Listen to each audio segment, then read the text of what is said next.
as I take you for feeding dolphins and making the most of this once-in-a-lifetime experience in 2024.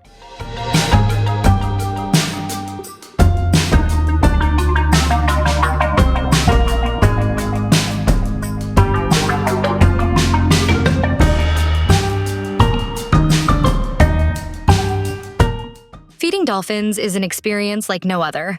It's a rare and special opportunity that not many people get to have, especially in 2024.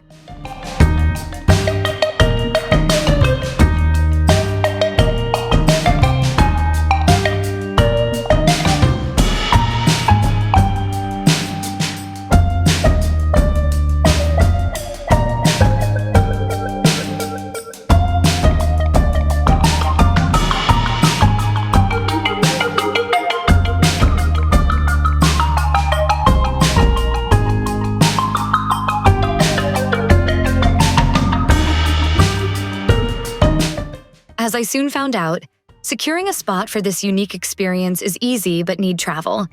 There is no hefty price tags that come with this just $10 feeding cost. I had to do my research and plan to travel to Tin Can Bay. It was a real commitment. But as I found out, it was all worth it.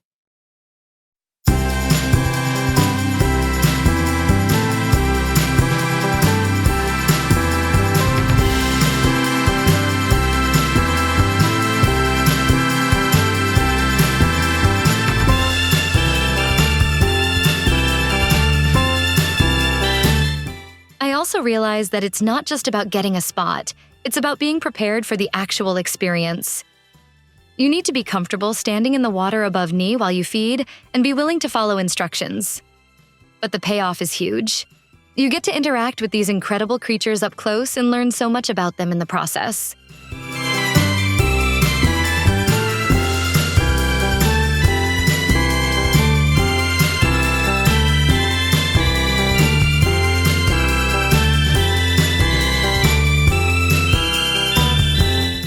Tin Can Bay is a unique destination that offers visitors a once-in-a-lifetime experience, interacting with wild dolphins in their natural habitat.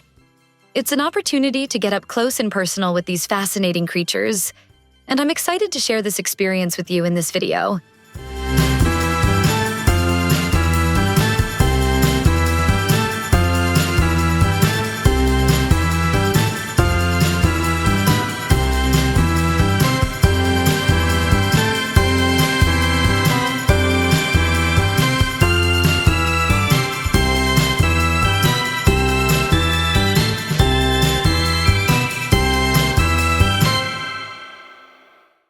At Tin Can Bay's Barnacles Dolphin Center, visitors can enjoy a unique experience of feeding wild Australian humpback dolphins. The cost for this activity is $10 per person, which covers the provision of fish for the dolphins. The dolphin feeding typically occurs in the early morning hours. Guests are encouraged to arrive between 7 a.m. and 8 a.m. to participate.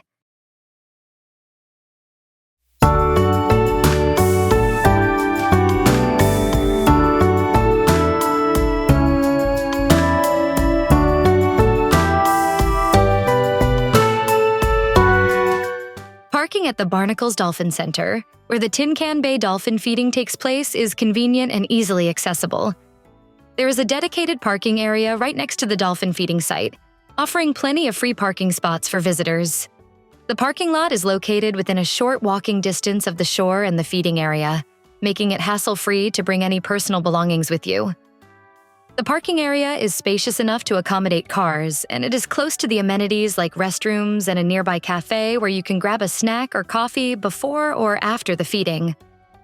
If you're traveling in a larger vehicle, such as a camper van or RV, the parking area is generally large enough to accommodate those too, but arriving early ensures you get a good spot.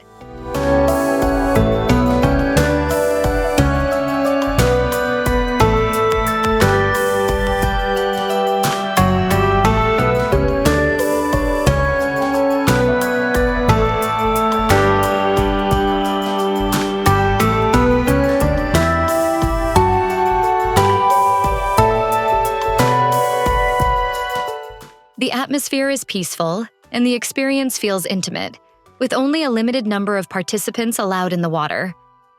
The dolphins are friendly, but remain wild animals, making it a special and authentic interaction. As you feed the dolphins, you'll be amazed by their intelligence and grace as you watch them glide through the water close by. You will be amazed by their intelligence, how patiently they are waiting for next person in the queue to walk to them and feed.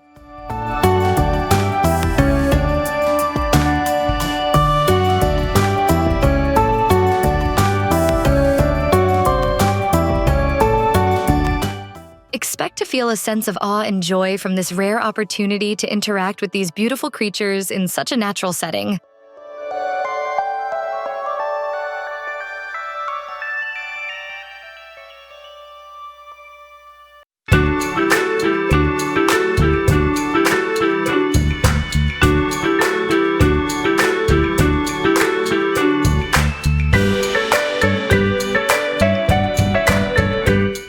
During the Tin Can Bay dolphin feeding experience, you interact with wild Australian humpback dolphins in their natural habitat.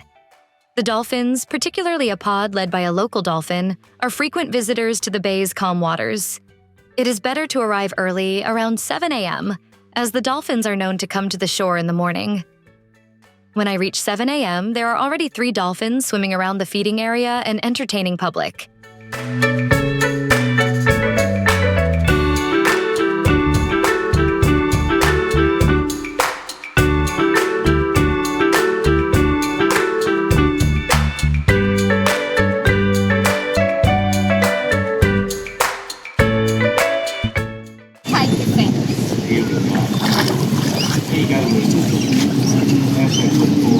Well done. Okay, where's Ella?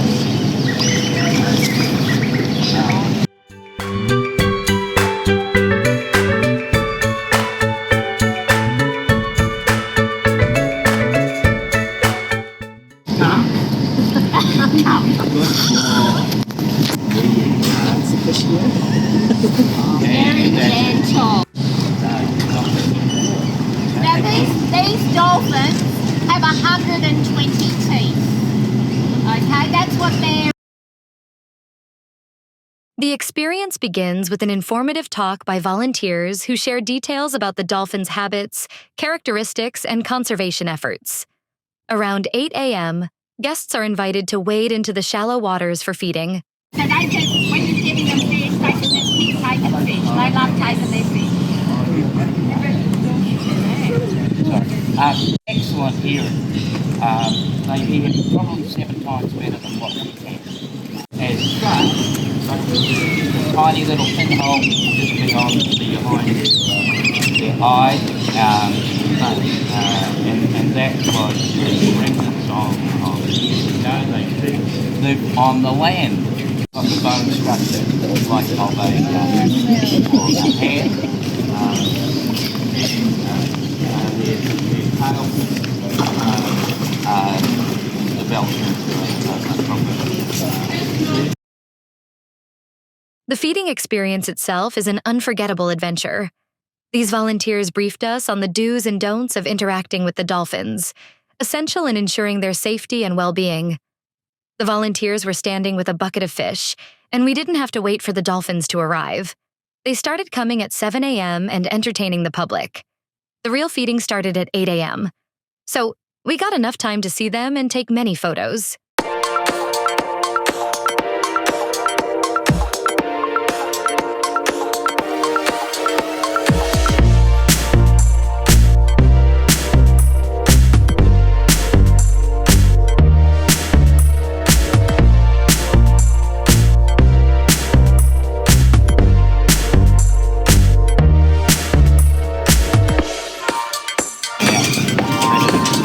Then they'll wake that side up, and the other side will have that side. They'll probably sleep. They'll sleep probably 8 hours.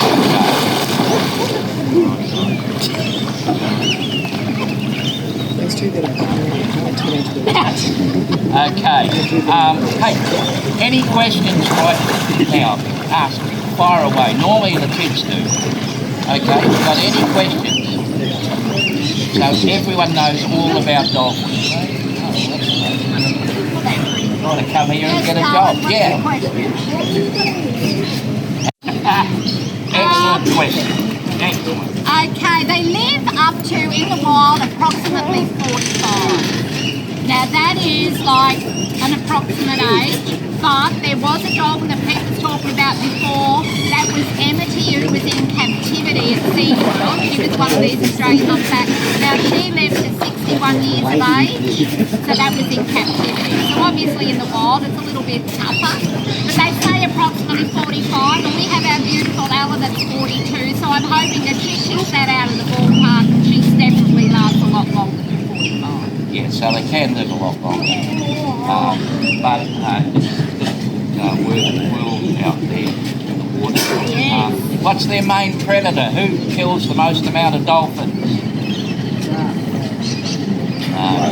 We do have sharks as a predator. Well, what's another predator? The ones that kill the most amount of dolphins are they called humans. We kill millions of dolphins. And a lot of it's done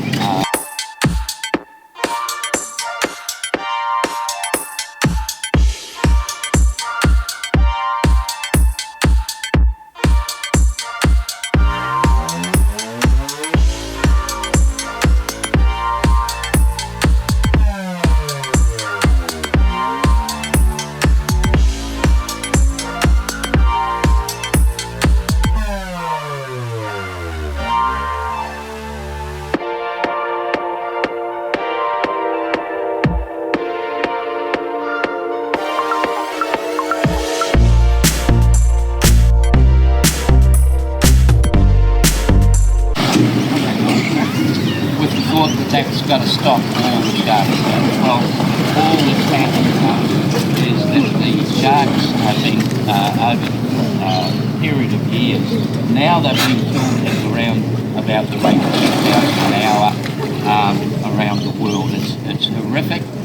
Sharks are a very, very important part of the ocean.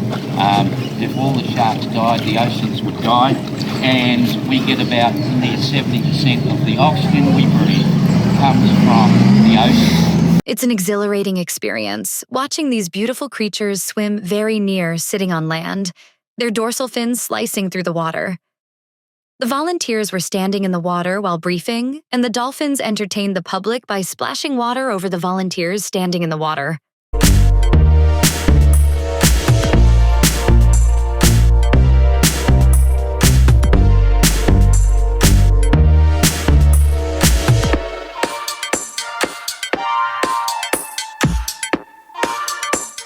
There are a lot of photo opportunities before you get wet, as the dolphin will be swimming around for almost 1 hour or more.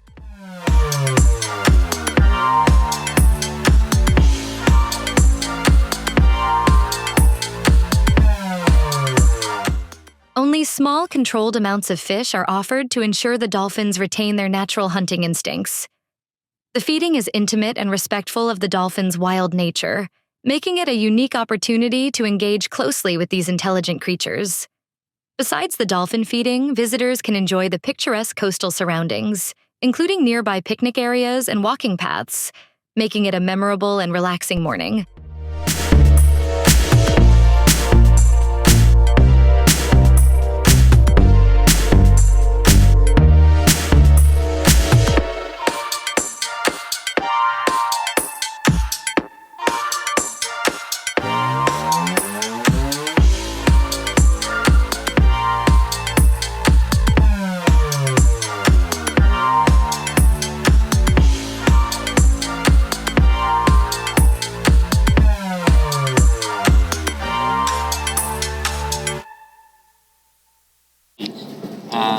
Anyone tell me the largest species of dolphin?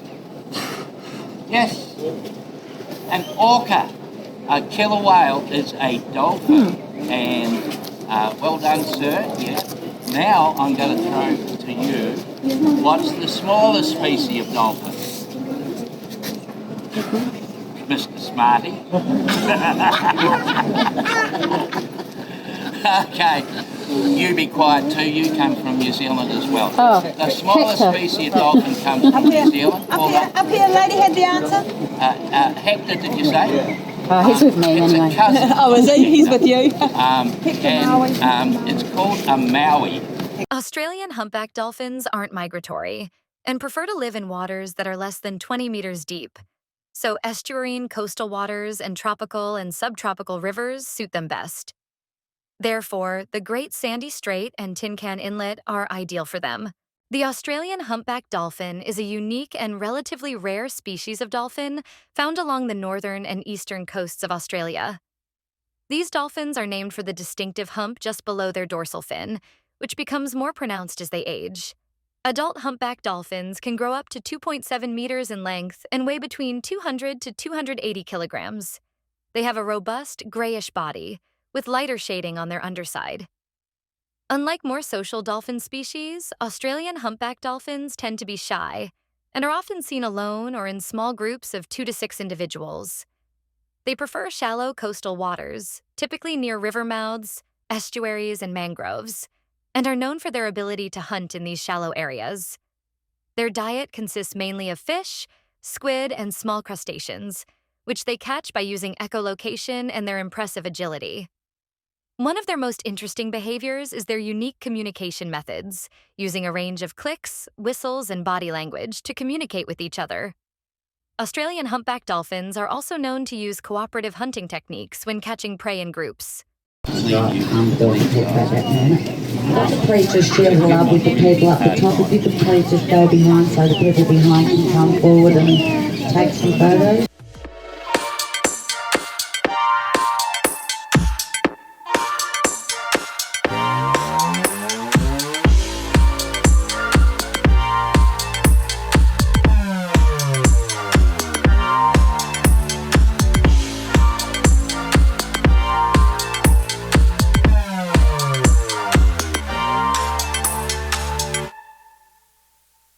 It was in the 1950s that the first dolphin came to the shores of Barnacles Cafe, after he beached himself there when he was injured.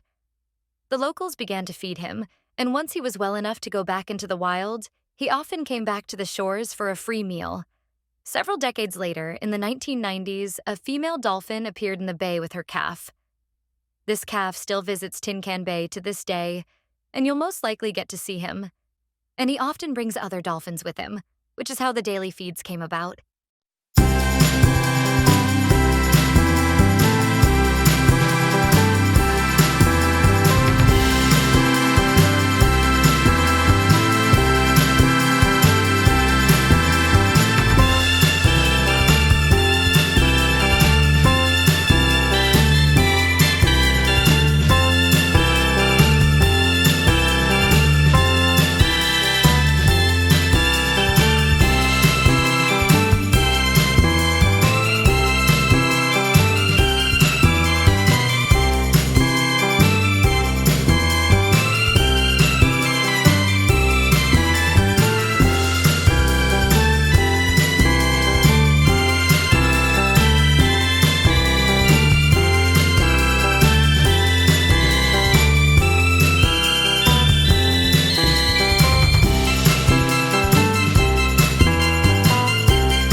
Wild dolphins face many challenges in their natural habitat, and it's heartbreaking to think about the threats they're exposed to daily. From humans hunting, pollution, and overfishing to habitat destruction and climate change, it's a wonder they can thrive. Conservation efforts are crucial in protecting these incredible animals, and we must do our part in supporting these initiatives. By supporting ecotourism and responsible wildlife viewing, we can make a difference in the lives of these incredible creatures. It's our responsibility to ensure their survival for generations to come. Please remember to share with others so that somebody else will have an opportunity to participate in these experiences.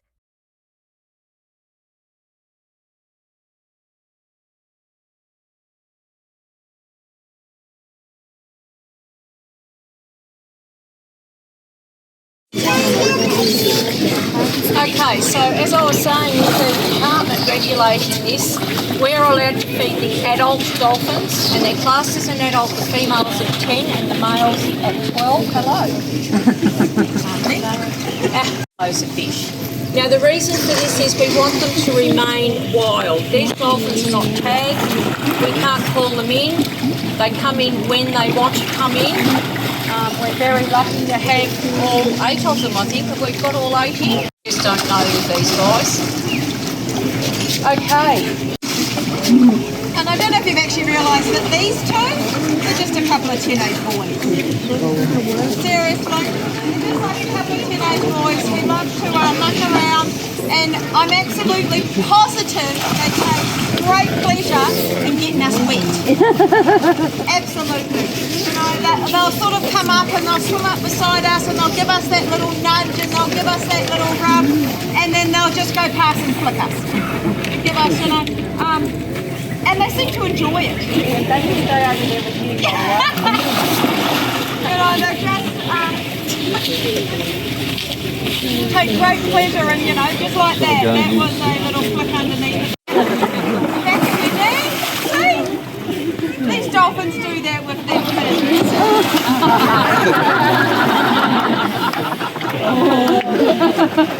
Right on time. There you go. There you told them. They take great pleasure in getting me wet anyway.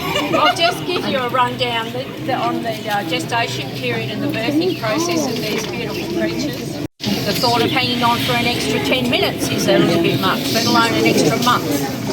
Okay, but they can do that. When the calf is born, it is born tail first. So that's a perfectly natural way for the calf to come out. They only have one calf at a time. There's been no recorded twins birthing. When that calf is born, it needs to be a female dolphin with her. It acts a bit like a midwife, and we'll take that calf up to the surface, let it take a breath and then bring it down and take it back up until it is breathing on its own. Once it's mastered the breathing, it's then down straight in underneath mum to have a drink of milk. They are milk fed and they're not weaned. The feeding process is carefully managed to ensure the dolphins aren't dependent on humans for food, and they are encouraged to observe and respect their natural behavior. As we feed them, we are reminded of the importance of preserving their habitat and the delicate balance of their ecosystem. Also, do not touch them. Ella, who's our 42-year-old female that comes in here, has had 7 calves. Out of those 7, she's only lost 1. So she's an absolutely amazing mum, because only 1 in 5 make it to maturity. So they are very slow breeding.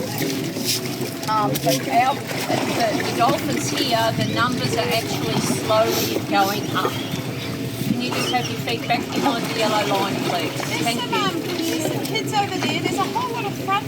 The anticipation is palpable as we wait for the dolphins to approach us. They're right in front of us. Their curious nature is evident as they swim around the volunteers, investigating the strange creatures that are offering them food. It's an incredible feeling to be so close to these wild animals, and it's a testament to the trust they have in humans.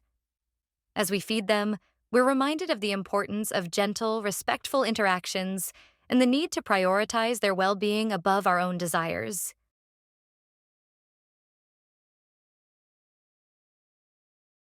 The memory of this experience will stay with me forever. The dolphins' playful antics, their curious nature, and their intelligence shining through in every interaction. One dolphin, in particular, caught my attention. A playful little one who swam right up to me, its fins slicing through the water mere inches from my hand. It was a magical moment, one that I'll treasure for a lifetime. As I reflect on this experience, I'm reminded of the importance of preserving their habitat and the delicate balance of their ecosystem.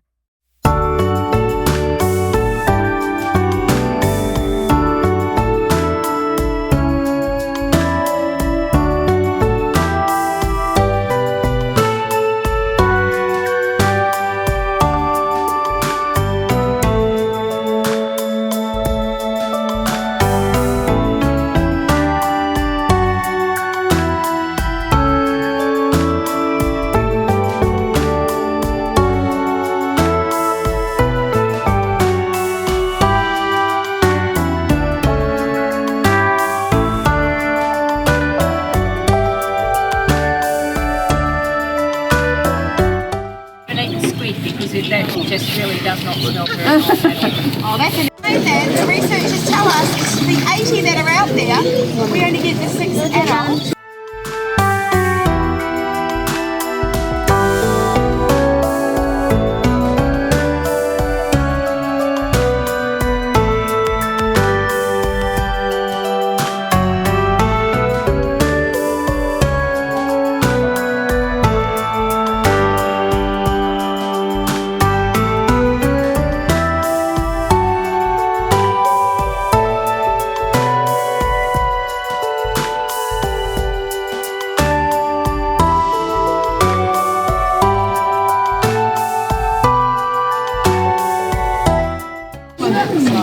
But obviously for these teenagers,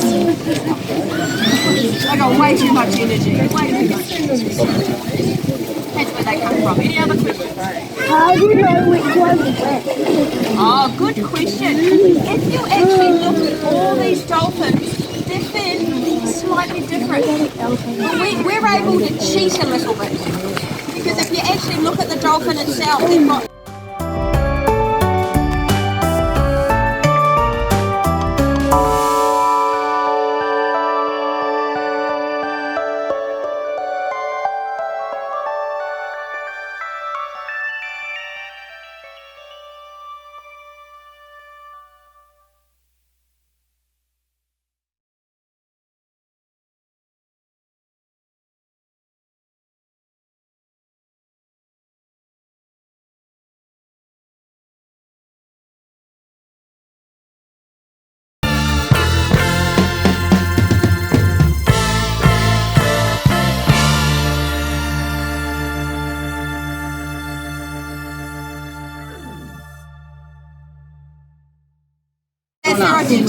fire.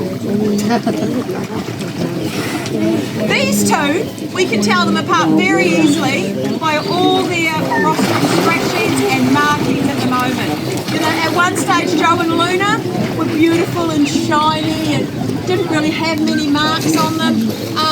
But Joe, he has been probably a little bit antagonising to other dolphins. He's also had a couple of shark attacks, so now he is covered in rostrum scratchings, and that's when the dolphins open up their rostrum, scratch down the side of each other, and he also has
everybody's well versed now. Quick boys, mate. How much does their blood weigh? Oh, that's a question for Dad or Mum. I have no idea. I've never been asked that.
Please note that these dolphins are wild animals, and their attendance is voluntary.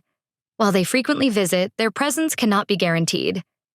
The feeding program is conducted under strict guidelines to ensure the welfare of the dolphins, and guests are expected to follow the instructions provided by the center's volunteers.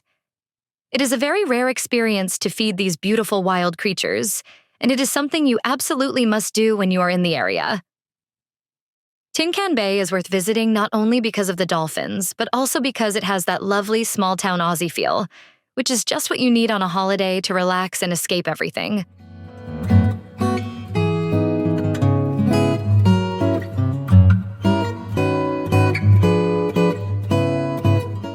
The dolphin feeding at Tin Can Bay is a popular tourist attraction, but you don't book tickets beforehand. You just pay on the day when you arrive. Barnacles Cafe is right next to where the dolphin feeding happens, so this is the perfect place to pick up a takeaway coffee beforehand or have breakfast or brunch afterwards and enjoy the views. The cafe is open from 7 a.m. until 3 p.m. daily. Seeing as the dolphin feeding starts early in the morning, you will probably want to stay overnight the night beforehand.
Only fish from the Dolphin Center can be fed to the dolphins. The dolphins at Tin Can Bay can only be fed a maximum of 3 kilograms of fish per dolphin per day. Once the fish in the volunteers' buckets is gone, that's it for the day. Also, never enter the water unless a volunteer is accompanying you. You cannot touch or swim with the dolphins at Tin Can Bay. Always have the flash turned off when taking photos so the flash won't damage the dolphin's eyes. It is important that the dolphins are not stressed or disturbed. The Australian humpback dolphins are a near-threatened population-decreasing species, and so great care needs to be taken to ensure their numbers don't decline. Always follow the guidelines provided by the volunteers at the Dolphin Feeding Experience, who are there to provide an enjoyable experience for both dolphins and people.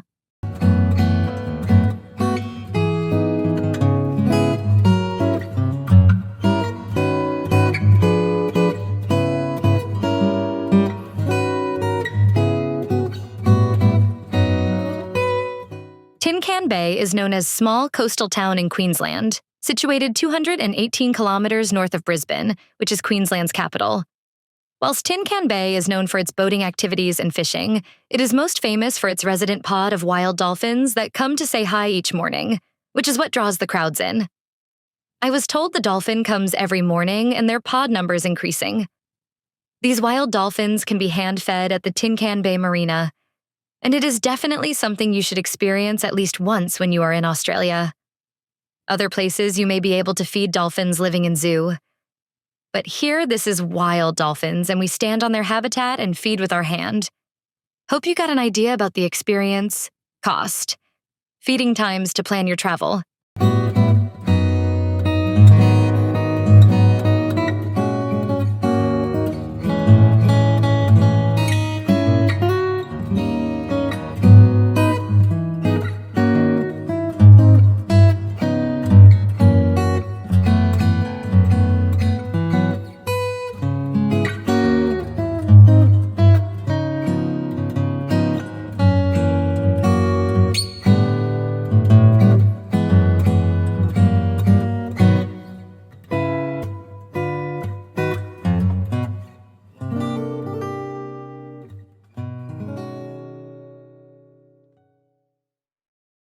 Tin Can Bay is a paradise for boating enthusiasts. You can hire boats or join sailing tours to explore the beautiful bay and nearby waterways, offering calm conditions ideal for cruising. The waters around Tin Can Bay are rich in marine life, making it a popular spot for fishing. You can fish from the shore, hire a boat, or join a fishing charter to try your hand at catching species like bream, whiting, and flathead.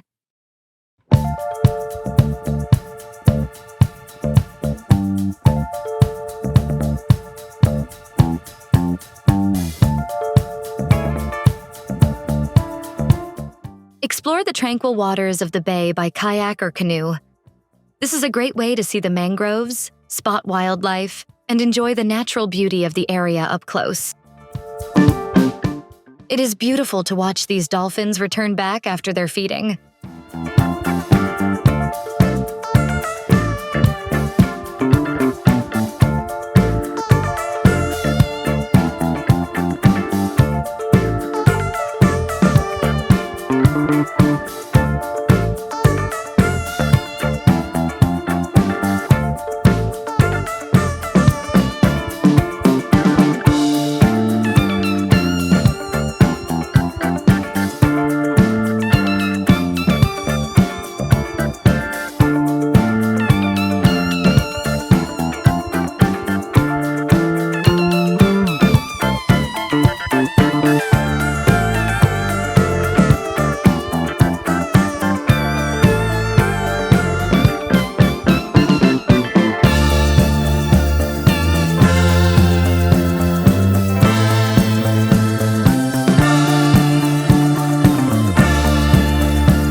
Tin Can Bay is a gateway to Fraser Island, the world's largest sand island, where you can take a day trip to explore its rainforests, freshwater lakes, and sand dunes.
I just realized Full Dolphin left also crowd. But one guy's sticking around to entertain me. Why not record me more?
conclusion, the feeding experience at Tin Can Bay is an unforgettable adventure, highlighting the importance of conservation efforts and responsible wildlife viewing.